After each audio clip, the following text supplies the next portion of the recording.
नमस्कार, आदाब, सत श्री अकाल, जय भीम, जोहार। मेरा नाम है नवीन कुमार। जरा देश के बेहद प्रतिष्ठित अखबार द हिंदू में छपी एक खबर की हेडलाइन को देखिए। 9.8 lakh deletions in Orissa's voter rolls after electoral mapping process. मतलब उड़ीसा में एसआईआर शुरू होने से पहले ही 9.8 लाख वोटरों के नाम काट दिए गए और ये बात खुद चुनाव आयोग मान रहा है। मतलब इस देश में 10 लाख लोगों के नाम बिना किसी उपयुक्त कारण के काट दिया जाना एक मजाक है, तमाशा है, खेल है। इधर इंडियन एक्सप्रेस ने एक स्टोरी बंगाल से की है। सामान्य बुद्धि का पालन किए बिना इलेक्शन कमीशन ने हजारों लोगों के वोटिंग अधिकार छीन लिए और सुप्रीम कोर्ट ने सुनवाई के लिए जो ट्रिब्यूनल बनाए हैं वो अपने आप में एक तमाशा बन चुका है। उड़ीसा में 9,80,000 वोट काटे जाने की कहानी पर आएंगे, लेकिन पहले जरा इंडियन एक्सप्रेस की 3 कहानियां सुन लीजिए जो दामिनी नाथ, रविक भट्टाचार्य और अत्रि मित्रा ने खोज कर निकाली है। कहानी नंबर 1, 55 साल की शुक्ला हाजरा का नाम 2002 की मतदाता सूची में भी दर्ज है। मतलब 22 साल से वोट देती चली आ रही हैं। उनके पास दिसंबर 2028 तक वैध पासपोर्ट भी है, लेकिन चुनाव आयोग ने इंटेंसिव रिवीजन में उनका नाम काट दिया। कहानी नंबर 2, 56 साल की अमीरन बेगम अली और उनकी बहुओं 35 साल की आरिफा बेगम शेख और 29 साल की शाहिदा खातून के नाम काट दिए गए। सबने 2002 की मतदाता सूची से अपने संबंध स्थापित किए। शाहिदा के तो दादा भी वोटर थे, लेकिन चुनाव आयोग ने इन सब के वोटिंग अधिकार छीन लिए। इसी तरह तीसरी कहानी, 39 साल की सुवर्णा मंडल ने 2002 की वो मतदाता सूची जमा की जिसमें उनके माता पिता के साथ साथ दादा दादी के नाम भी दर्ज थे। इसके बाद उन्होंने अपना जन्म प्रमाण पत्र और 10वीं कक्षा का प्रवेश पत्र भी जमा किया, लेकिन चुनाव आयोग को चांद का सर्टिफिकेट चाहिए क्योंकि धरती के सर्टिफिकेट से वो संतुष्ट होने को राजी नहीं है। सुवर्णा मंडल का नाम भी काट दिया। तो द हिंदू और इंडियन एक्सप्रेस की यह इन्वेस्टिगेटिव रिपोर्ट चीख चीख कर कह रही है कि चुनाव आयोग भारतीय लोकतंत्र के सबसे बड़े हमलावर का नाम बन चुका है। नागरिकों के वोटों का ऐसा डकैत जो संविधान से मिले मौलिक अधिकारों को बेरहमी से रौंद रहा है, और इस पर चेक एंड बैलेंस करने वाली संस्थाएं इस लूट और डकैती का तमाशा देख रही हैं। उड़ीसा में चीफ इलेक्शन ऑफिसर ने खुद माना है कि वोटर मैपिंग प्रक्रिया शुरू होने के बाद से इलेक्टोरल रोल रजिस्ट्रेशन अधिकारियों यानी ईआरओज ने लगभग 9,80,000 मतदाताओं के नाम हटा दिए। उन्होंने खुद कबूल किया है कि नाम गलत तरीके से हटाए जाने के बारे में बड़ी संख्या में शिकायतें मिली। इनमें ऐसे लाखों मामले भी शामिल हैं जहां वोटर मौजूद पाए गए और ऐसे मामले भी जहां बूथ लेवल अधिकारियों यानी बीएलओस ने नाम हटाने से पहले ना तो फील्ड विजिट की और ना ही ठीक से वेरिफिकेशन किया। आपको फिर से बताएं कि मुख्य निर्वाचन अधिकारी आरएस गोपालन ने 18 अप्रैल को उड़ीसा के इलेक्टोरल रजिस्ट्रेशन अधिकारियों यानी ईआरओस को लिखे पत्र में यह बात खुद कही है। क्या आप जानना चाहेंगे कि उड़ीसा जैसे छोटे से राज्य में गलत तरीके से वोटरों के नाम हटाए जाने के खिलाफ कितनी शिकायतें मिली हैं? 2 लाख से ज्यादा शिकायतों की ऐसी बाढ़ आई कि सीईओ कार्यालय के अनुसार 2 अप्रैल 2026 के बाद मिले लगभग 2 लाख फॉर्म 7 आवेदनों को रोक दिया गया, होल्ड पर डाल दिया गया। आपको बता दें कि फॉर्म 7 किसी दूसरे व्यक्ति का या अपना नाम वोटर लिस्ट में शामिल किए जाने पर कुछ खास आधारों पर आपत्ति जताने के लिए भरा जाता है। इन आधारों में मृत्यु, नाम का दोहराव यानी डुप्लीकेशन या निवास स्थान में बदलाव शामिल है। हंगामा मचा तो राज्य के चीफ इलेक्शन ऑफिसर ने ईआरओस को घर घर जाकर सर्वे करने और वोटर लिस्ट की प्रामाणिकता को आमने सामने वेरीफाई करने के निर्देश दिए। लेकिन सवाल है कि ऐसा हुआ ही क्यों? क्या किसी का नाम वोटर लिस्ट से काट देना एक मजाक बना दिया गया है?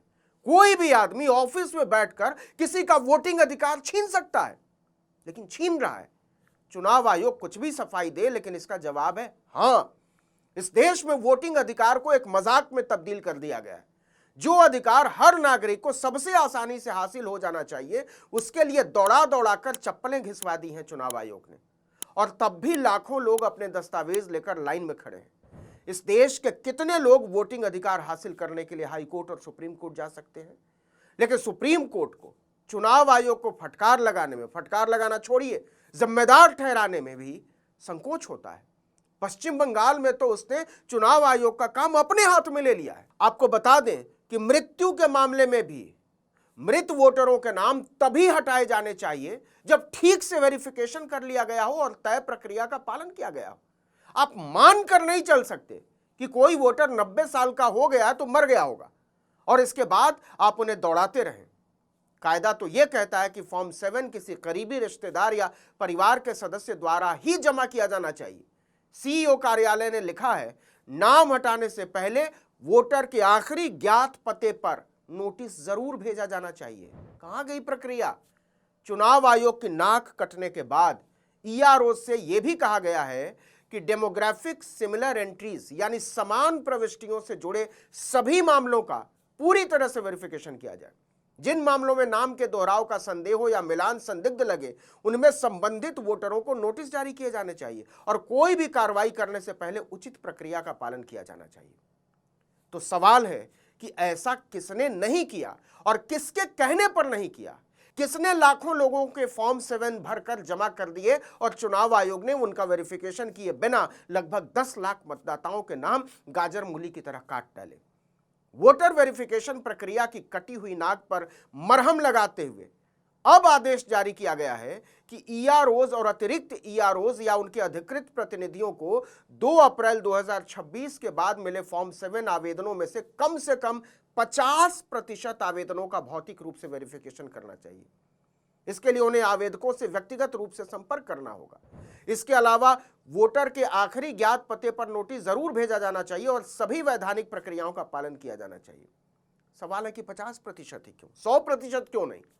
इसका मतलब साफ है कि चुनाव आयोग खुद स्वीकार कर रहा है कि वोटरों के नाम हटाने में वैधानिक प्रक्रिया का पालन नहीं किया गया। कमाल की बात तो यह है कि हजारों लाखों लोगों के वोटिंग अधिकार छीन लेने की सजा कुछ नहीं है। अब देखिए कि 9,80,000 नाम हटाए गए हैं और शिकायतें मिली हैं केवल 2 लाख। ऐसा नहीं है कि जितने लोगों के नाम काटे गए हैं, भले उनमें से बहुत सारे वैध वोटर हों, उन सभी लोगों ने शिकायतें दी हों। हम और आप ये अच्छी तरह जानते हैं कि इस देश में कितने लोग आवेदन लिख सकते हैं, लिखना चाहते हैं, उसे सही जगह पर पहुंचा सकते हैं और फिर दौड़ दौड़ कर यह पता लगा सकते हैं कि उनके आवेदन का क्या हुआ। सोच कर देखिए, आपने आखिरी बार आवेदन कब लिखा था?